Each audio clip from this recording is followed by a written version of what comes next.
Vamos abrir nossas Bíblias no Evangelho de Lucas, capítulo 6, a partir do versículo 27. Nós leremos até o verso 36.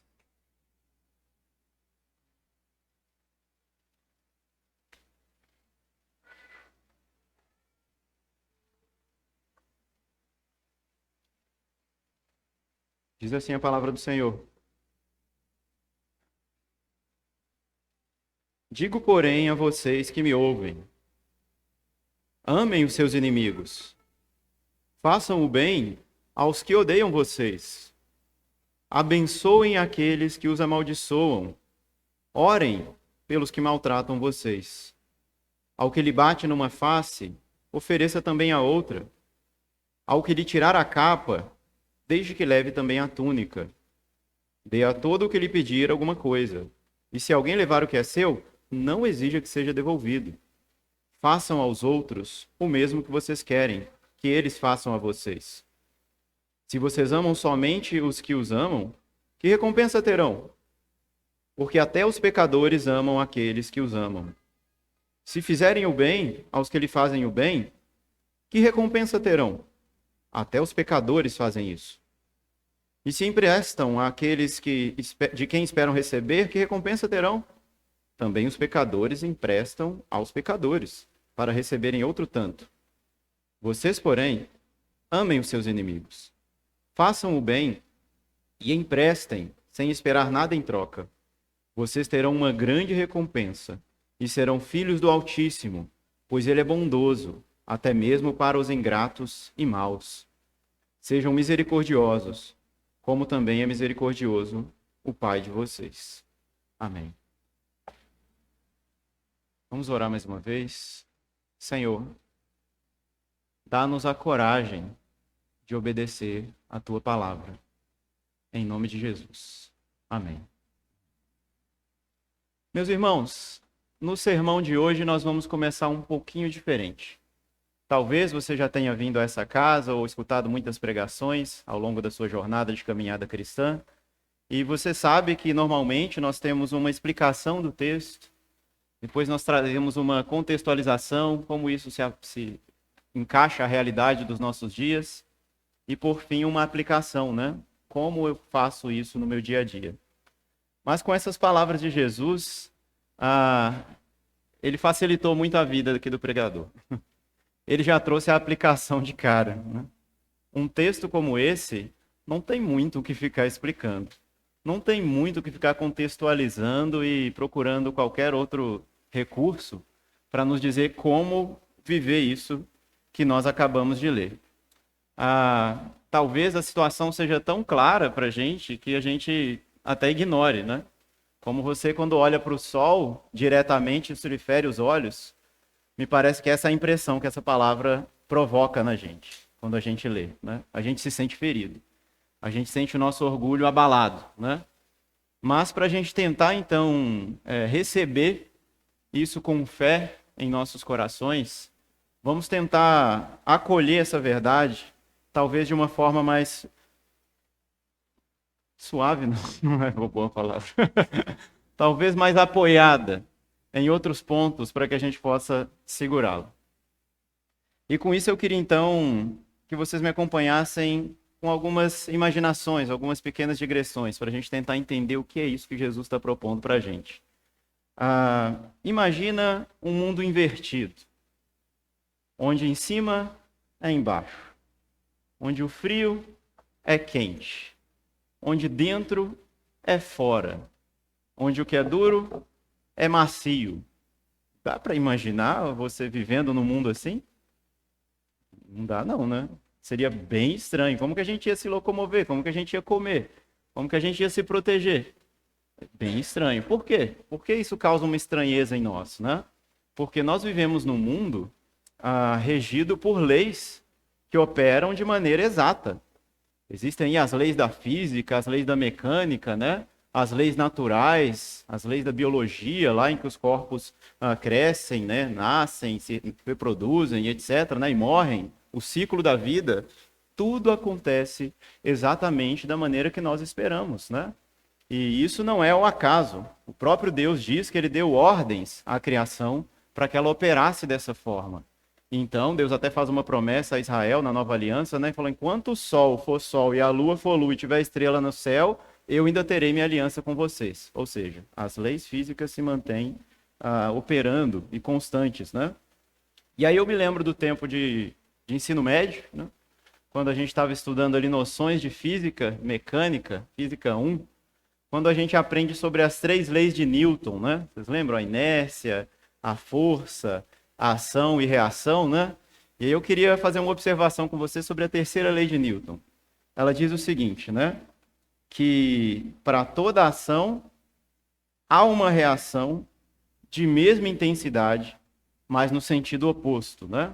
Aí você pensa, por causa dessa lei que opera no mundo é que a gente consegue brincar de bola, né? Fazer quicar uma bola. Por isso que a gente consegue saltar, porque quando você empurra o chão te empurra de volta. Não é isso que a gente aprende na aula, né? E tantas outras coisas, né? Inclusive os pugilistas, né? Que colocam aquelas luvas ali, não é para ficar mais macio no rosto de quem vai apanhar, não. É para o pugilista aguentar bater mais tempo sem estourar as próprias mãos, né? Por isso ele põe aquela luva macia para ele continuar socando e continuar socando sem que a sua mão também estoure, né? Porque na hora que você dá um soco na cara de alguém, a cara te dá um soco de volta na sua mão, né? É como o Chaves e o Kiko, né? Vocês lembram, né? Eu não dei uma joelhada no nariz dele, ele deu uma narigada no meu joelho, né? Tipo isso, ação e reação. Para cada ação existe uma reação de mesma intensidade no sentido oposto. E olha só, gente, como o mundo ele funciona de maneira tão constante e tão coerente, é comum os seres humanos aplicarem leis naturais e leis da física a situações comportamentais, sociais, a situações de relacionamento humano, né? Por exemplo, a inércia, né? Um corpo parado tende a permanecer parado, um corpo em movimento tende a continuar em movimento até que algo, né? Alguma ação externa o impeça, né? O tire da sua direção. Aí a gente aplica isso à vida, né? O sujeito preguiçoso vai continuar preguiçoso a menos que alguém cutuque ele para ele sair do lugar, né? E uma pessoa ativa, ela tende a continuar ativa a menos que uma doença venha sobre ela e a faça parar, né? A gente aplica as relações, aplica as situações sociais também. E essa terceira lei de Newton é onde eu queria focar com vocês, porque eu acho que tem tudo a ver com o que Jesus nos diz. Quando a gente pensa ação e reação nos comportamentos, o que te leva a lembrar, né? Qualquer coisa que fizerem contra mim, eu vou retribuir. Eu vou fazer de volta.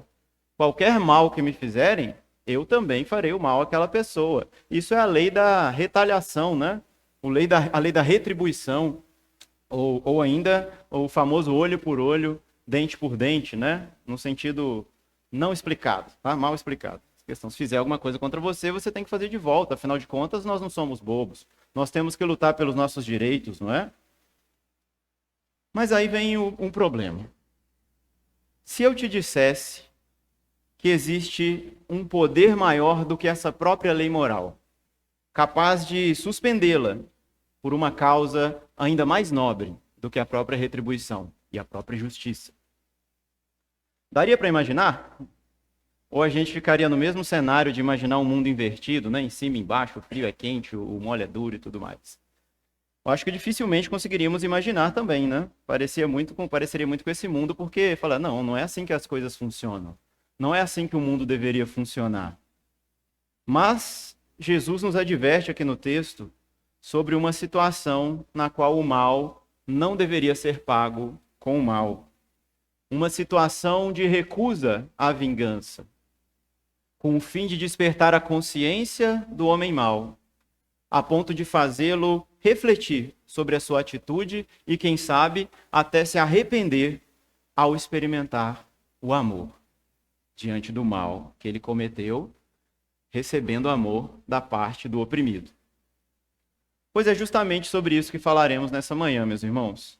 A suspensão da lei moral de ação e reação, um mundo invertido onde não se deve pagar o mal com o mal.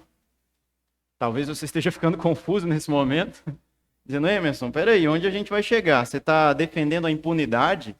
Você quer vir aqui então numa pregação de domingo, falar que as pessoas não devem procurar justiça ou que a justiça não deve ser feita no mundo? De modo algum, meus irmãos. Não me entendam mal, não entendam mal o nosso Senhor Jesus. O que de fato eu estou afirmando, e Jesus está afirmando aqui, eu estou ecoando a sua afirmação, é que o indivíduo alcançado pela graça, ele não deve procurar vingança com as próprias mãos. E mais, esse indivíduo deve fazer o bem mesmo àqueles que não são seus pares, mesmo aquelas pessoas que não lhe agradam, que não são do seu grupo familiar, do seu grupo de amigos, essas pessoas também devem receber o bem das mãos do crente. Agora, quanto à questão da justiça ser feita, né, obviamente, a Bíblia ela diz várias coisas sobre isso. Nós temos um Deus que vê todas as coisas e há de cobrar, né, a cada um segundo as suas obras. Nós temos a palavra de Deus falando em Romanos 13, por exemplo, que Deus coloca as autoridades e os governos civis para cuidarem dessa questão da punição, do direito que está sendo violado e tudo isso. Deus colocou recursos sociais na humanidade para cuidarem dessa questão. Mas, pessoalmente, Deus nos repreende aqui em algumas situações sobre procurar justiça com as próprias mãos e ainda mais, vingança. Vamos olhar para o texto mais uma vez? Vamos dar uma olhada mais por cima aqui, depois eu vou fazer aquela análise aí, versículo por versículo, ou pelo menos por blocos. Mas só para a gente retomar o assunto aqui. Verso 27 do capítulo 6 do Evangelho de Lucas.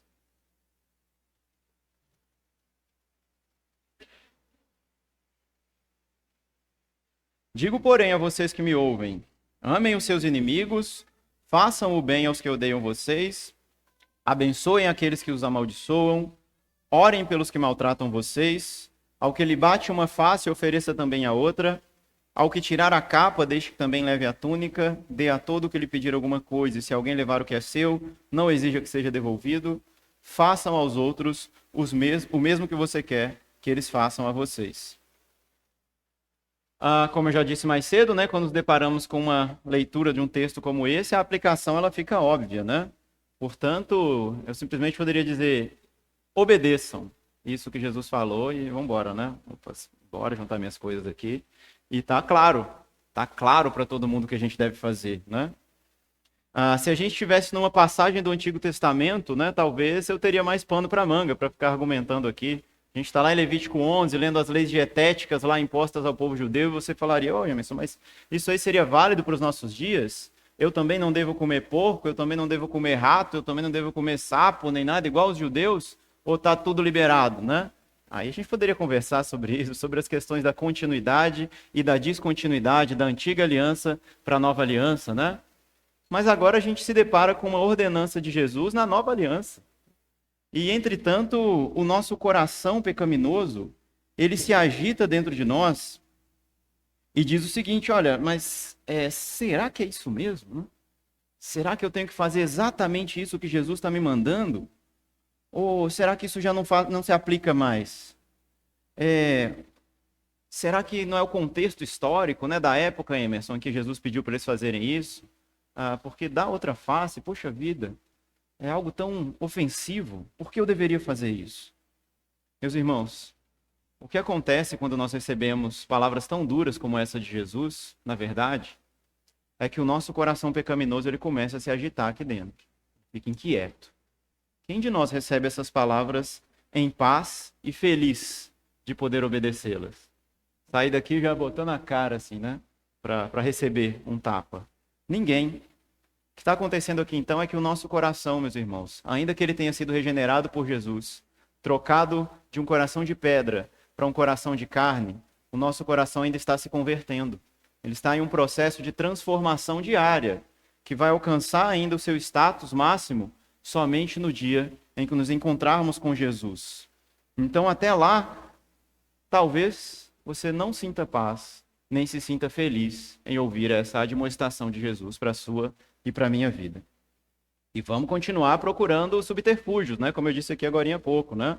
Ficamos refletindo e falando, não, isso aí é porque é um problema de tradução. Deve ser isso. No original não fala isso não. No original fala para dar sua face para o outro, se, né? Se, taranã, né? Deve ser, a gente tem que pensar, na verdade, sobre esse texto, sobre as exceções, sobre as situações nas quais você não deve dar a sua face, não é verdade? Porque meio óbvio que não é toda situação que você vai ficar deixando alguém te bater a todo custo, né? Você pode pensar naquela situação, nessa ou naquela, e eu poderia simplesmente desenvolver esse sermão te ensinando a escapar de cumprir o mandamento de Jesus, como muita gente faz em muitos cantos e como o nosso coração nos tenta a fazer. Mas, meus irmãos, existem várias situações na Bíblia em que realmente isso poderia não ser cumprido, como Paulo, por exemplo, quando está lá diante dos romanos, sofrendo perseguição, opressão e apanhando, ele vai e fala, opa, parou, chega. Eu sou cidadão romano, tá bom?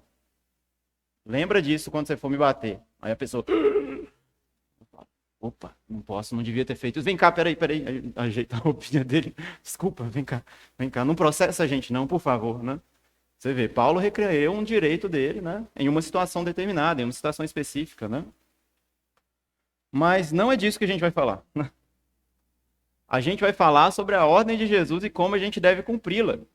Como a gente deve obedecê-la, por mais que isso venha a doer, física ou emocionalmente.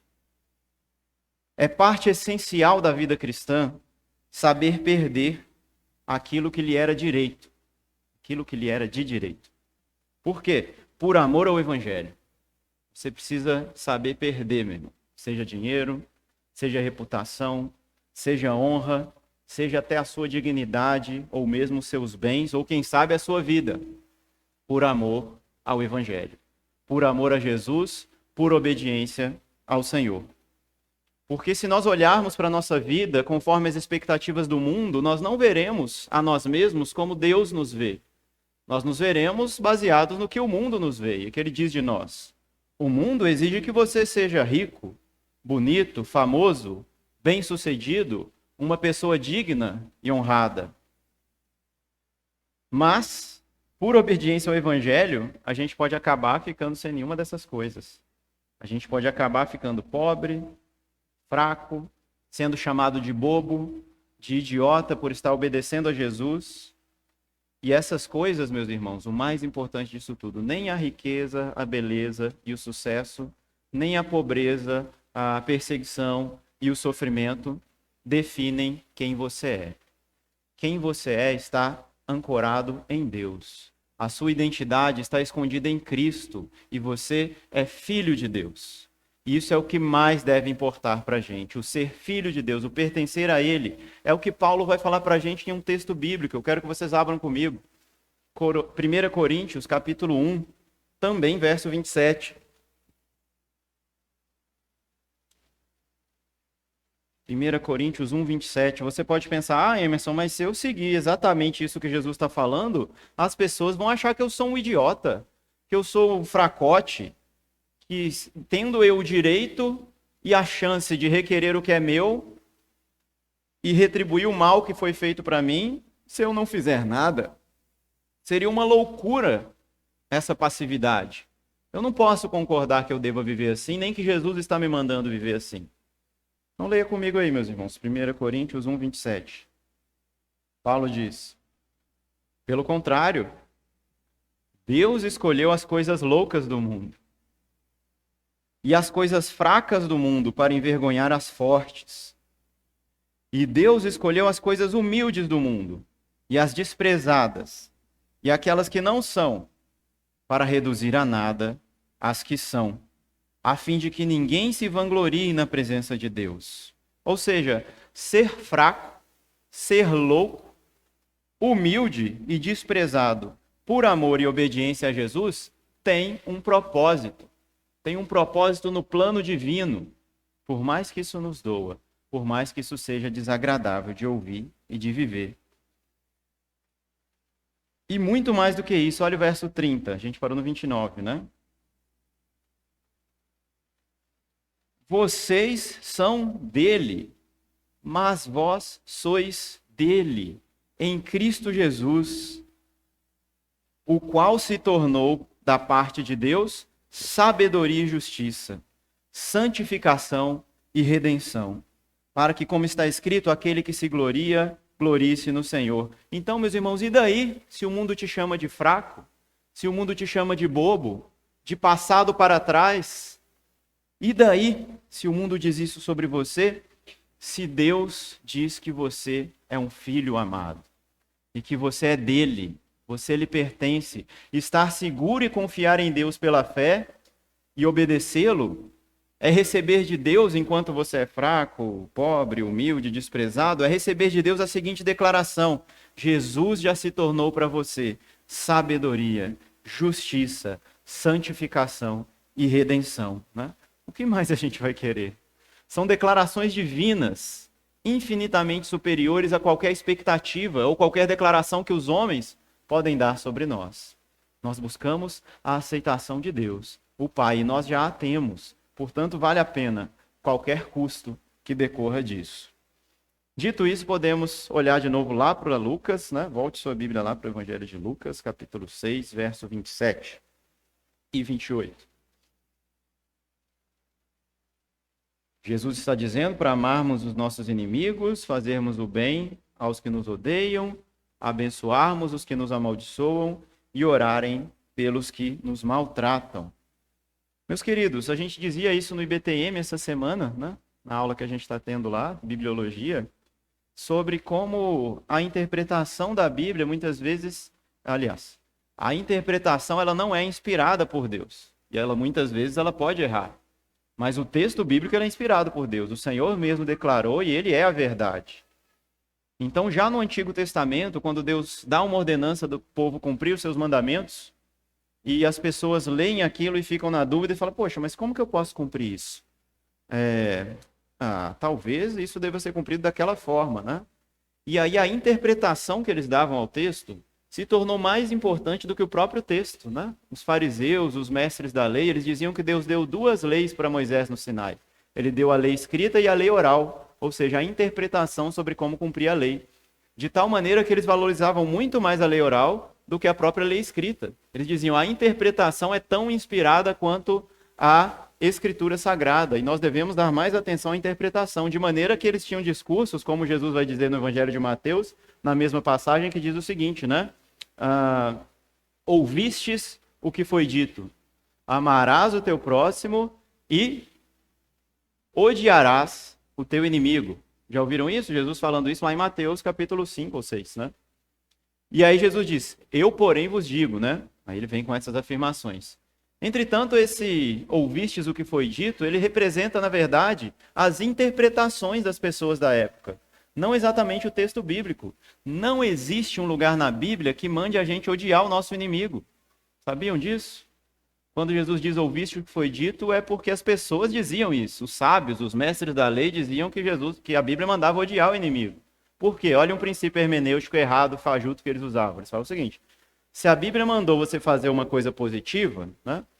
Você colocando um não nessa afirmação e invertendo o verbo, quer dizer que você então pode também não fazer aquela coisa negativa. Peraí. Ame o seu próximo como a si mesmo. Você pode pensar, não deixe de amar o seu próximo a si mesmo. Tá bom, tá ficando meio estranho isso, né? Ou então você inverte tudo, né? Ame o meu próximo a si mesmo, quer dizer, e o que eu faço com o que não está próximo?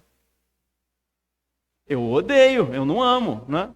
Ame quem está próximo. Quem está longe, então, né? Odeie quem está longe. Eles pegavam o mandamento e distorciam ele. E daqui a pouco estavam lembrando só de odiar o próximo. O próximo não, odiar o distante, né? Já tinham se esquecido de amar o próximo. Olha que loucura. E a gente faz a mesma coisa quando está interpretando a Bíblia, né? Se o mandamento ordena amar o meu próximo, eles vão dizer, logo está implícito que eu devo odiar o meu inimigo. Mas isso é uma mentira. Isso é uma mentira, meus irmãos. O que Jesus está dizendo aqui, ele está reforçando o que a Bíblia sempre disse, que nós não devemos odiar ninguém. O texto de Levítico 19, 18 é o texto, amarás o teu próximo como a ti mesmo. No mesmo capítulo, se você descer alguns versículos, no verso 33 e 34, diz o que a gente deve fazer sobre quem está longe também. Olha aí.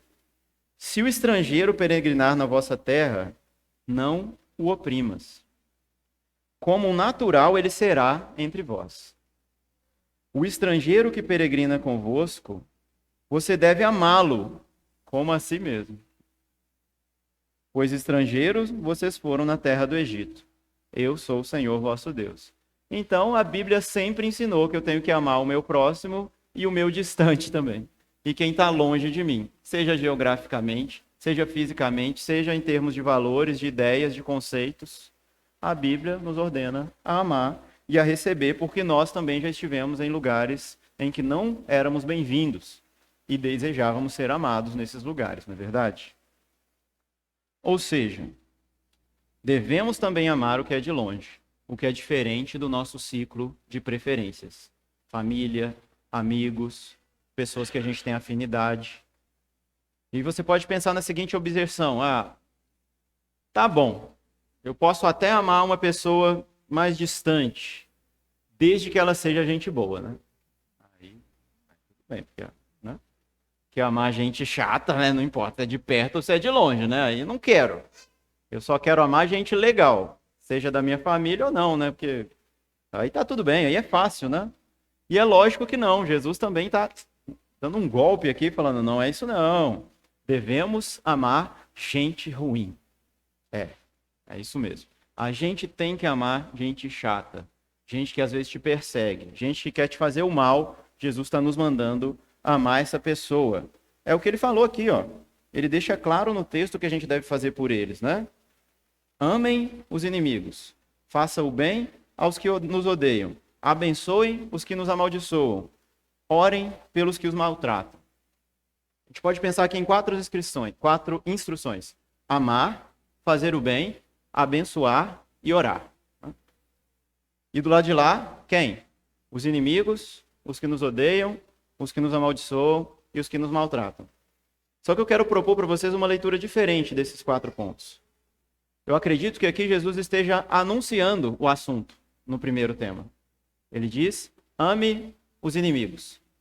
E aí depois Jesus vai explicar. Quem são os inimigos?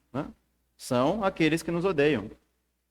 Quem são os inimigos? São aqueles que nos amaldiçoam. Quem são os inimigos? São aqueles que nos maltratam.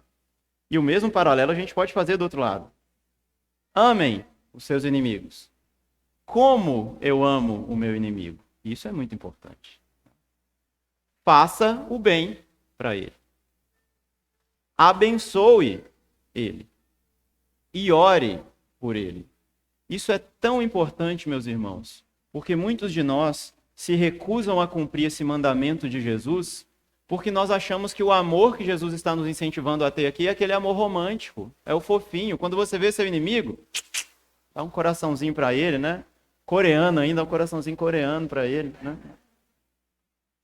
Manda uma flor para ele, né? Dá um beijo na cabeça dele. Você acha que é isso que Jesus está mandando a gente fazer? Porque quando a gente pensa que é isso, realmente fica impossível. Mas o amor bíblico, ele não é um sentimento. Ele não é esse romantismo, né, de coraçõezinhos coloridos, flutuantes e unicórnios. O amor bíblico, ele é ações. Fazer o bem, orar, abençoar. Essas são as formas bíblicas que Deus nos instrui a amar os nossos inimigos. Se o seu inimigo passa fome diante de você, você não vai lhe ser indiferente. Você vai socorrê-lo. Você vai fornecer para ele o alimento necessário para ele ficar de pé de novo. É isso que Jesus está nos ensinando sobre o que é amar os nossos inimigos. Isso muda muito a forma que a gente olha sobre o que é amar os inimigos. Verso 29, meus irmãos. Vamos seguir aqui no texto bíblico. Vamos ler até o 30.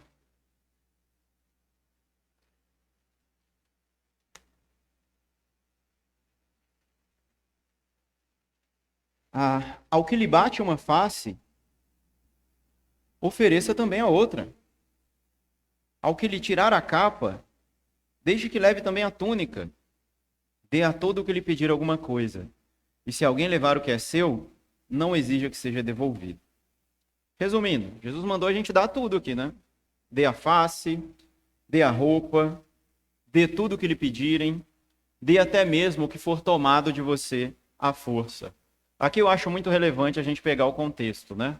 Eu falei que a gente estava invertido, já fizemos a aplicação, então agora vamos para o contexto, depois eu explico. O contexto na época de Jesus aqui, meus irmãos, onde ele dá essa ordem, é sobre o Império Romano, né? A gente tinha ali os soldados romanos que oprimiam realmente a população de Israel, né? Que por nada iam lá e agrediam as pessoas. que ordenavam eles a carregarem suas bagagens, né, por 1 milha, né?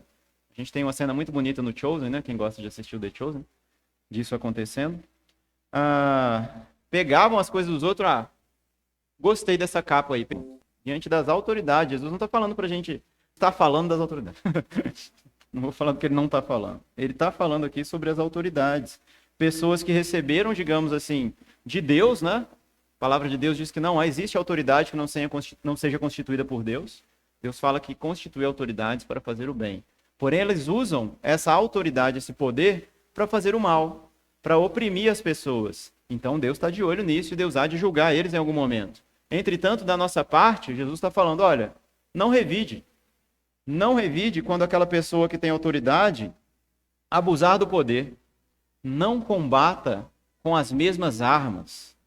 Porque o ciclo de ódio e violência que caracteriza os conflitos humanos só podem ser quebrados com uma reação marcada pela bondade, não pela maldade. Um outro princípio bíblico de interpretação que a gente pode recorrer, né? Eu falei aqui mais cedo da hermenêutica fajuta, mas vamos falar da hermenêutica correta, é quando a Bíblia explica a própria Bíblia. Paulo, lá em Romanos capítulo 12, se vocês quiserem abrir lá comigo também, a gente vai ler um bloquinho grande aí, Romanos 12, 17, Paulo está explicando, né, o que é isso de não pagar mal por mal.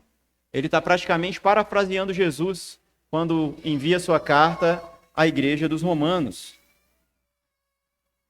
Romanos 12, vamos diante, 12, 14 até o 21.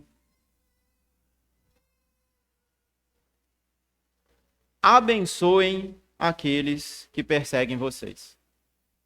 Abençoem e não amaldiçoem. Alegrem-se com os que se alegram e chorem com os que choram. Tenham o mesmo modo de pensar de uns para com os outros e, em vez de serem orgulhosos, sejam solidários com os humildes. Não sejam sábios aos seus próprios olhos. Não paguem a ninguém mal por mal. Procurem fazer o bem diante de todos. E, se possível, no que depender de vocês, vivam em paz com todas as pessoas.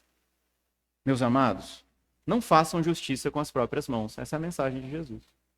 Mas deem lugar à ira de Deus, pois está escrito, a mim pertence a vingança. Eu é que retribuirei, diz o Senhor. Façam o contrário. Se o seu inimigo tiver fome, dê-lhe de comer. Se tiver sede, dê-lhe de beber, porque fazendo isso, você amontoará brasas vivas sobre a cabeça deles. Verso 21. Não se deixe vencer pelo mal, mas vence o mal com o bem. O que nós lemos aqui e no Evangelho, né? Jesus falando para a gente dar outra face, dar a capa, dar tudo mais. A maioria das coisas que Jesus listou ali para a gente dar são bens materiais, são coisas preciosas para a gente, mas talvez o mais difícil de dar seja a outra face, né? Um tapa na cara não machuca tanto o rosto quanto machuca o orgulho. Poxa vida, eu fui humilhado. Aquela pessoa fez isso comigo. É o tapa de luva, né? Não dói em nada, mas joga o ego da pessoa lá embaixo, né? E Jesus nos desafia, então, a deixar de lado o orgulho, a deixar de lado os bens materiais. E tantas vezes nós andamos ansiosos nessa vida, né? É por causa dos bens materiais. Aí se a gente vai ter o necessário para amanhã. Ainda vem alguém lá e obriga-me a dar essa coisa para essa pessoa. Falar, não é possível, eu batalhei tanto para conquistar isso e eu vou dar de mão beijada? Não vou, eu vou lutar pelos meus direitos, vou acabar com a vida dessa pessoa. Mas ela não vai sair impune, não é o que a gente fala? Não é o que a gente pensa? Por quê? É precioso demais para mim. E Jesus está dizendo, meu irmão, relativiza isso. Isso não é tão importante assim. Se você acha que precisa desse bem material para ser feliz, se você acha que precisa receber cada centavo daquele que lhe deve, Jesus fala, você não entendeu ainda o evangelho direito. Porque muito da ansiedade que nós temos, ela decorre disso, de um desejo de ter as coisas, aí a gente corre a vida inteira para batalhar, para estudar, para se capacitar, para conseguir aquilo.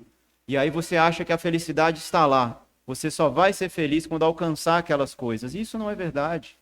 A nossa felicidade, ela está em Deus. Como eu já disse mais cedo, está em estarmos em Cristo, sermos filhos de Deus e pertencermos a Ele. O que mais nós poderemos querer, né? E esse Deus que é o nosso Pai, ele cuida de nós. Não se engane, meus irmãos, né? A palavra de Deus nos diz que a gente não deve se preocupar com a nossa vida, quanto ao que comer, quanto ao que beber, nem com o corpo sobre o que vestir, porque se a gente olhar para as aves dos céus e os lírios do campo, eles estão aí, cheios de vida, cheios de beleza, não tem nenhum deles passando fome. E aí diz o texto de Mateus: ah, vocês não valem muito mais do que as aves do céu? Vocês não valem muito mais do que a flor do campo? Portanto, o Pai Celestial há de suprir todas as suas necessidades. Portanto, meus irmãos, o valor que nós damos às coisas, né, ele pode ser relativizado.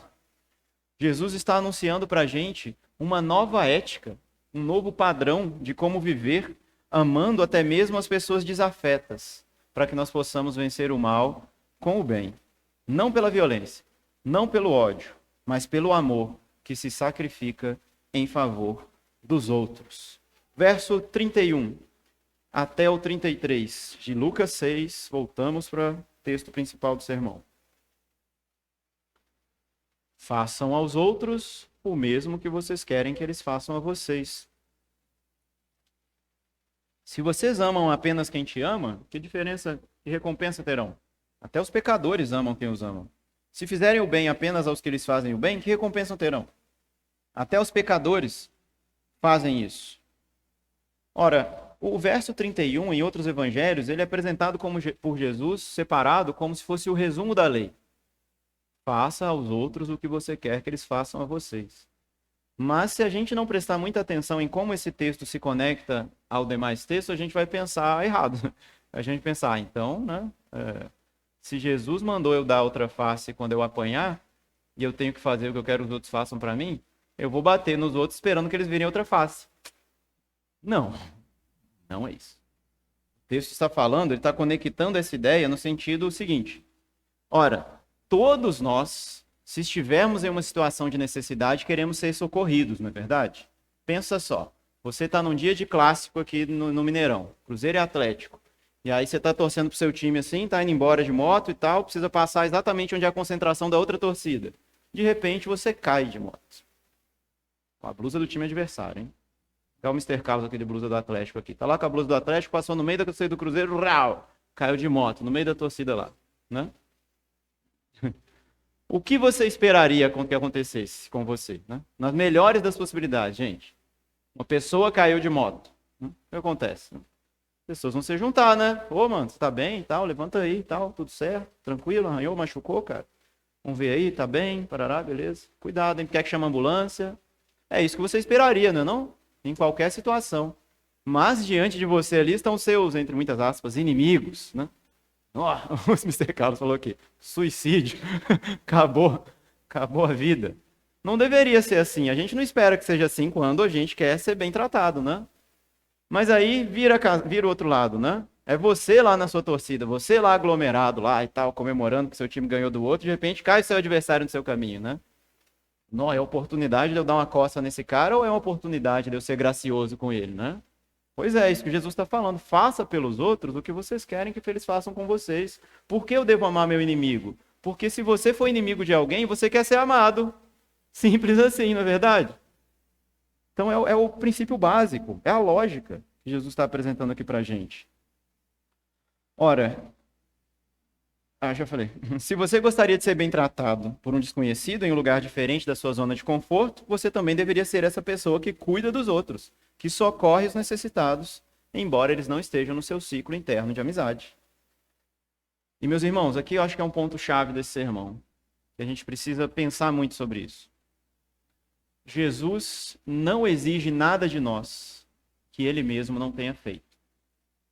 Ele não pede para a gente dar nada que ele não tenha dado primeiro. Isso é importantíssimo. Jesus não está mandando a gente amar os nossos inimigos enquanto ele vai lá e faz o que ele quiser com os inimigos dele. Jesus diz, basta ao seu discípulo ser como seu mestre. E como, né? Ora, éramos inimigos de Deus, pensa nisso. E entretanto, Deus nos amou. Deus não amou as pessoas boas porque elas eram boas, porque devido ao pecado não tinha ninguém bom diante de Deus. Não tinha ninguém que estava buscando a Deus. Deus amou pecadores e os reconciliou consigo. Então Deus abraça inimigos. Jesus está acolhendo esses que lhe odeiam e trazendo eles para perto e falando: "Ei, tem uma coisa melhor do que essa vida de ódio que você vive. Deixa eu te ensinar o caminho do amor." João vai dizer nas cartas, né? Nós o amamos porque ele nos amou primeiro. Foi a iniciativa de Deus. Nós não estávamos preocupados em fazer a sua vontade ou em amá-los. Você pensa Jesus na cruz, Jesus na paixão, né? No caminho ali, nas estações para chegar até a sua crucificação. E para aqueles que lhe esbofetearam, lhe agrediram, bateram mais do que nas suas duas faces, traspassaram o seu lado com uma lança, coroaram-lhe com espinho, tiraram as suas roupas e lançaram sorte sobre elas, blasfemaram a Deus e a ele, dizendo: "Se você está com Deus, adivinha quem é que está te batendo?" E descia a pancada no Senhor. Para esses que fizeram isso com Jesus, ninguém nunca fez isso com você. Ninguém. Ninguém nunca fez isso com nenhum de nós aqui. Mas aqueles que fizeram isso com Jesus, Jesus vira para o Pai e fala: "Senhor, perdoa-lhes, porque eles não sabem o que eles estão fazendo." Meu Deus. Meu Deus, que amor. Que amor é esse? Você consegue dizer isso? Passando uma situação parecida com Jesus? Ou se alguém pisa no seu calcanhar, você dá um tiro, no seu pé, você dá um tiro na pessoa. Se alguém te dá uma fechada no trânsito, você xinga um palavrão, amaldiçoa a pessoa até o inferno. Se um mendigo pede esmola para você, você ou agride ele fisicamente ou agride com palavras. Estamos muito distantes do que Jesus exige de nós. Onde está o caráter de Jesus em nós quando nós somos humilhados? Quando nós somos maltratados?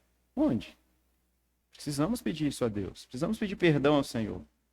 E não há outra forma de nos aproximarmos de Jesus senão vivendo dessa forma. Jesus diz lá no Evangelho de Marcos, no Evangelho de Mateus também, o tome a sua cruz, né? Se alguém quer vir após mim, tome a sua cruz e siga-me. Porque quem quiser salvar a sua vida, vai perdê-la.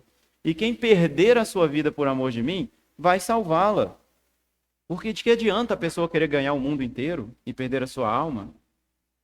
Meu irmão, se você só quer ganhar nessa vida, ou se você acha que seguir Jesus é só vitória, ninguém toca no ungido de Deus, que obviamente é você, né? Você não entendeu o Evangelho.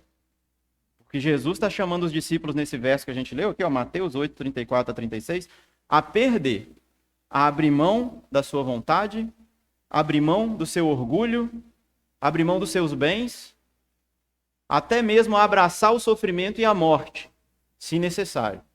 Porque aquele que perder todas essas coisas vai ganhá-las na vida eterna. É uma troca, não é uma perda gratuita, não é um sofrimento sem propósito, é uma troca. Como nós lemos lá em Coríntios, que a gente leu hoje, né? Porque se você é fraco, você é humilhado nesse mundo e tudo mais, para Deus, você já é filho de Deus, você é sabedoria, você é justiça, você alcançou redenção.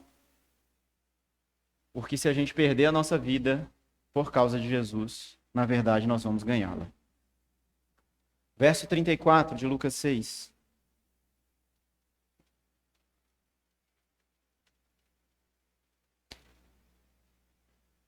Se vocês emprestam para aqueles de quem esperam receber, que recompensa terão? Também os pecadores emprestam aos pecadores para receberem outro tanto. Aqui a palavra pecadores, algumas versões antigas colocam os pagãos, os gentios, né? Os ímpios, né? E a gente pensa, poxa, a vida que Deus exige de mim, ela tem que ser diferente da vida que eu tinha quando eu era ímpio, quando eu não conhecia o Senhor, até nas menores coisas como essas, como emprestar dinheiro. Se eu só empresto esperando receber de volta, isso é normal, tranquilo. Todo mundo pode fazer isso, né? Se eu só consigo amar aquele que me ama, de boa, qualquer pagão que não conhece a Deus consegue fazer isso bem feito. É fácil. A gente pode pensar que as piores pessoas que a gente classificaria assim, né, por causa de suas grandes maldades, conseguir emprestar e cobrar o que ele emprestou, você não acha não? Conseguir amar quem amava ele. Fácil. De boa. Não é não?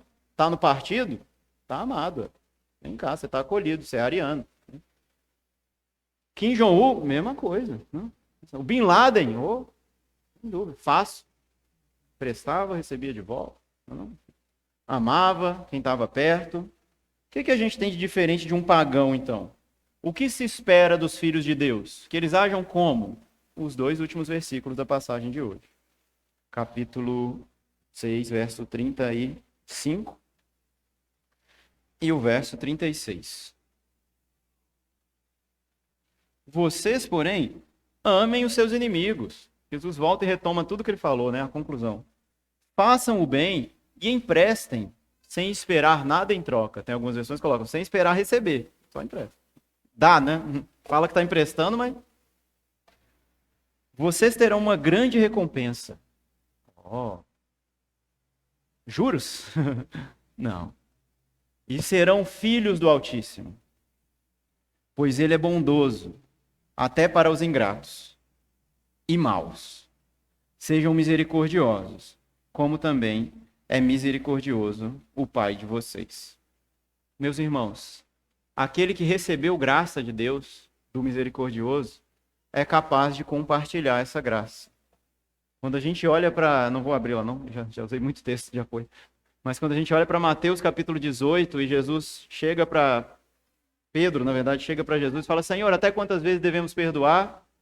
E aí Jesus responde, até 70 vezes 7, né? Infinitas, né? E aí ele conta uma história.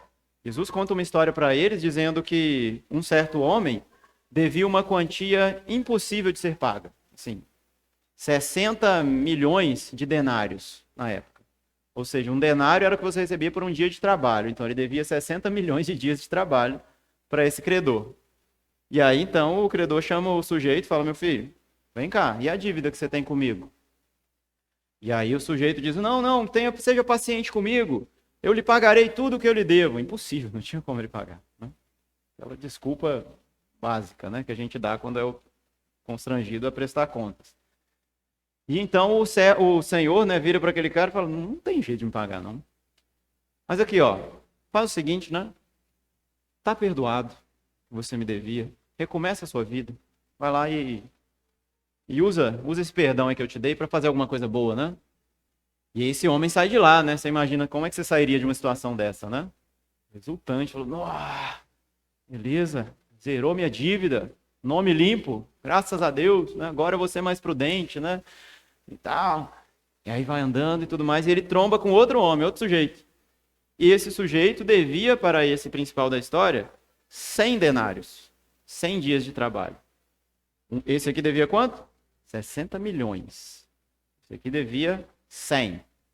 Você pensa, né? Poxa, eu acabei de receber um perdão de 60 milhões, cara. O que é 100, né? O que é 100? 100zinho não é nada, né? Ô, mano, tá perdoado também. E esse é o fim da história, meus irmãos? Não é, vocês conhecem, né? Ele enforca o homem. Ele enforca. Seu miserável, né? Começa a enforcar. E lá, eu quero que você me pague cada centavo que você me deve. Como você ousa me dever esses dias de trabalho? Você é um irresponsável, sei lá, né? A gente imagina os insultos que o texto bíblico não põe, tá, gente? E aí, então, sei lá, a polícia tá lá rodando lá e vê essa situação e fala, o que você tá fazendo aí, cara? Porque você vai matar o cara? Porque ele me deve 100 denários e tal. Eu falo, não, tá errado, vem cá, deixa eu te levar ali para um lugar. Aí leva ele de volta lá pro Senhor. Ele chega no Senhor, o Senhor fala, ei, eu não te perdoei 60 milhões, a dívida que era impagável? O que você devia ter percebido com isso? Que você também devia perdoar a dívida das pessoas que te devem. Você recebeu uma graça infinita. Então, compartilhe um pedacinho dessa graça para as pessoas que aparecem no seu caminho. E esse homem, então, né, reticente ali, não querendo se arrepender, é lançado, então, na cadeia, né? E aí o texto diz, e você vai ficar lá até você pagar, então, seu último centavo. Ou seja, condenação eterna, não tinha como ele pagar, né? Ele ficar lá, sofrendo castigo. O que essa história tem a ver com a história que nós estamos lendo aqui e com esse fato aqui final? Sermos filhos do Altíssimo, sermos bondosos com os ingratos e maus e sermos misericordiosos como o Pai de Jesus, e o nosso Pai também é misericordioso, né? Porque o caminho para exercer misericórdia, meus irmãos, e amar os inimigos, primeiro, é reconhecer que você era inimigo de Deus. Você não estava bem com Deus. Deus não te chamou porque você é bonzinho. Não se iluda. Deus não te chamou porque você é legal, porque você fazia coisas boas com os outros, ajudava os pobres, né? Dava esmola, ajudava os velhinhos a atravessar a rua. Isso não vale nada para Deus. Somos todos pecadores diante dele. Pecamos contra a santidade do Senhor, sua dignidade suprema. Portanto, nós éramos inimigos de Deus, Efésios 2, filhos da ira, filhos da desobediência, seguíamos o curso do pecado, da carne, da potestade do ar, seguindo a vontade do mundo, menos a vontade de Deus. O que Deus declarava bom, a gente falava que era ruim. O que Deus declarava que era ruim, a gente falava, não, isso aqui é o bom. Né? Inimigos de Deus. E Deus, né, nos perdoa. Então, o primeiro passo é esse, você se reconhecer esse maior dos pecadores, como diz Paulo, né? Diante de Deus, é só você e ele. Ninguém vai junto para você comparar, sabe? Vai comparecer diante de Deus, leva alguém pior que você, que aí Deus vai ficar tão concentrado nas falhas dele que ele vai esquecer das suas, né? Não tem isso. Diante de Deus, diz o livro de Apocalipse, né, no trono branco, fogem o céu e a terra. Tudo desaparece, tem só um branco. Nada. Você, Deus e o nada. Que desespero, né? Meu Deus. O maior dos pecadores, diante do santo, do Deus que é digno de toda glória, que pode exigir de mim obediência e me castigar justamente. Ai de mim, como Isaías, né? Ai de mim, Senhor, porque sou pecador. Não tem outra reação diante de Deus, meus irmãos. Então essa é a primeira reação que a gente tem que ter para conseguir amar o próximo. É reconhecer que você é o maior dos pecadores, individualmente, não comparativamente. E que Deus te perdoa. Segundo passo. Mesmo você sendo o maior dos pecadores, Deus derramou o sangue de Jesus para o seu perdão, para a sua redenção. Deus é misericordioso com você a ponto de te perdoar, de trazer você para dentro de casa, de te dar um banho, tirar aquelas roupas sujas e a imundícia do pecado e te deixar limpo, te dar novas vestes, vestes de santidade, te revestir de Cristo, de maneira que quando Deus olha para Jesus ou para você, ele não sabe para quem está olhando. Porque vocês estão iguaizinhos. Já viu igual quando gêmeas vestem iguais? Você não sabe quem é quem, né? Estão iguaizinhos. É a gente e Jesus. Deus está fazendo isso conosco. Está nos vestindo igual Jesus. E você pensa, meu Deus, que dignidade, né? O que fazer, então, agora quando encontrar alguém sujo? Né? Quando eu encontrar uma pessoa que está precisando também desse banho, desse tratamento? Sai fora, rapaz. Agora eu estou limpinho. Não encosta em mim, não. Né? Não. Jesus fala, traz ele para dentro. Chama também. Ele é um filho perdido, que está vivendo no ódio, está sendo consumido pela ira. Seus conceitos estão distorcidos, mas do seu amor por ele, a sua atitude de demonstrar bondade, pode amolecer esse coração. Por causa de Deus, meus irmãos, não por causa de vocês mesmos. Você pode acabar sendo esbofeteado até a morte e a pessoa não entender nada. Mas por causa de Deus, isso pode ser um testemunho do Evangelho. Um testemunho do que Deus fez conosco. Veja, o terceiro passo, então, é que Deus nos tornou como Ele. Lavados, limpos, santos. Recebemos de Jesus tudo que era dele. Agora também é nosso. E se filho de peixe, peixinho é? Os filhos do misericordioso serão o quê? Misericordiosos. Também demonstraremos misericórdia. Eu quero encerrar com um ponto onde eu comecei, que é a terceira lei de Newton. Uma ação gera uma reação de mesma intensidade, porém em sentido oposto. E eu disse que Jesus suspende essa lei moral, né, para que nós possamos alcançar algo mais nobre. Mas eu queria pegar que não é exatamente uma suspensão. Se a gente cumprir essa lei exatamente como ela está dita, a gente vai fazer o que Jesus nos ordena. Se alguém agir contra você com o mal, haja na mesma proporção, só que com o sentido contrário. Faça o bem para aquele que lhe fez o mal. Amém?